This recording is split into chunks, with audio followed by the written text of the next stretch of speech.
കോഴിക്കോട് ഇടതുപക്ഷ സ്ഥാനാർത്ഥി എളമരം കരീമിന്റെ രണ്ടാം ഘട്ട പര്യടനത്തിന് തുടക്കമായി. പുതിയാപ്പയിൽ സ്ത്രീകളും കുട്ടികളുമടക്കം സ്ഥാനാർത്ഥിയെ കാണാനും സ്വീകരിക്കാനുമായി എത്തിച്ചേർന്നു.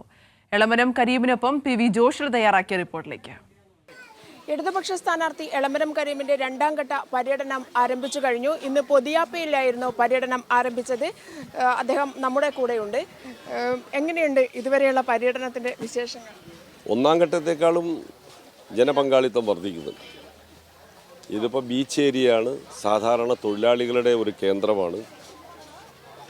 പക്ഷേ ജോലിയൊക്കെ മാറ്റിവെച്ച് അവർ രാവിലെ തന്നെ സമ്മേളിച്ചിരിക്കുകയാണ്. ഇതിൻ്റെ അർത്ഥം രാഷ്ട്രീയമായി ഒരു മാറ്റം ഇന്ത്യയിൽ വേണമെന്ന ഉറച്ച ചിന്താഗതിയിലേക്ക് ജനങ്ങളെത്തുകയാണ്. BJPയുടെ നേതൃത്വത്തിലുള്ള സർക്കാരിന് പകരം ഒരു മതേതര ഗവൺമെൻറ് ഇന്ത്യയിൽ വേണം.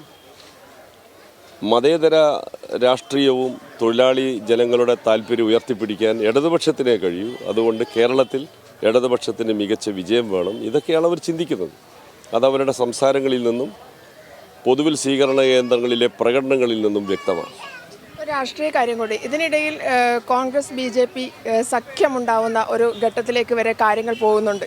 അതിനെക്കുറിച്ച് എന്താണ് പറയാനുള്ളത്? അതായത് നേരത്തെ RSSന്റെ ഒരു പ്രമുഖനായ ഒരാൾ പറഞ്ഞു കഴിഞ്ഞു, നേരത്തെ 2019 സഹായിച്ചിരുന്നു, ആറ്റിങ്ങലിൽ സഹായിച്ചിരുന്നു എന്നുള്ളത് UDFനെ ജയിക്കാൻ വേണ്ടിയിട്ട്. അതുപോലെ തന്നെ SDPIയും അവർക്ക് പിന്തുണ പ്രഖ്യാപിച്ചിരിക്കുകയാണ്. എന്താണ് പറയാനുള്ളത്? അത്തരം രാഷ്ട്രീയ കാര്യങ്ങൾ പാർട്ടി നേതൃത്വം പറയുന്നതാണ് ഉചിതം.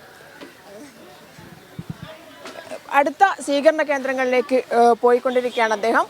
മറ്റ് രാഷ്ട്രീയവുമായി ബന്ധപ്പെട്ട മറ്റ് കാര്യങ്ങളൊന്നും തന്നെ അദ്ദേഹം ഇപ്പോൾ പ്രതികരിക്കാൻ തയ്യാറായിട്ടില്ല.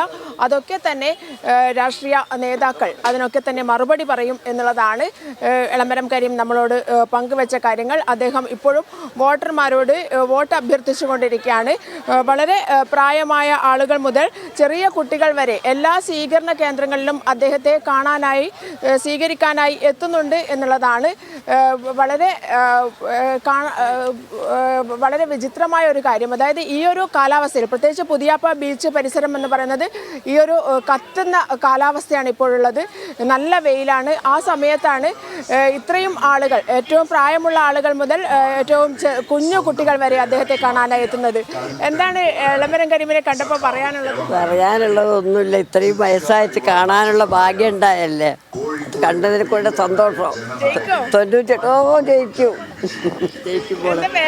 വസുമതി കെൻസിങ്ങിനകത്ത് K വസുമതി. ഞാൻ ഓരോ പാർട്ടിയിലെല്ലാം പങ്കെടുത്തിട്ട് ഇപ്പം കണ്ണ് കാണാത്തോണ്ട് പോക്കില്ല. അങ്ങോട്ട് പോക്കത്ത്. ജയിക്കും. ഇതാണ് വോട്ടർമാർ ഈ ഒരു പ്രായത്തിൽ പോലും ഇവിടേക്ക് എളമരം കരീമിനെ കാണാൻ വേണ്ടി എത്തിച്ചേരുകയാണ്. രാവിലെ മുതൽ വന്നിരിക്കുന്ന ഈ ഒരു സ്വീകരണ കേന്ദ്രത്തിൽ വന്നിരിക്കുന്ന വസുമതി എന്ന അമ്മയാണിത്. അവർ എളമരം കരീമിനെ കണ്ട സന്തോഷത്തിലാണ് ഞങ്ങളോട് ഈ ഒരു പ്രതികരണം നടത്തിയത്. കോഴിക്കോട് നിന്നും ക്യാമറാമാൻ അനിൽ കല്യാശ്ശേരിക്കൊപ്പം PV ജോഷില.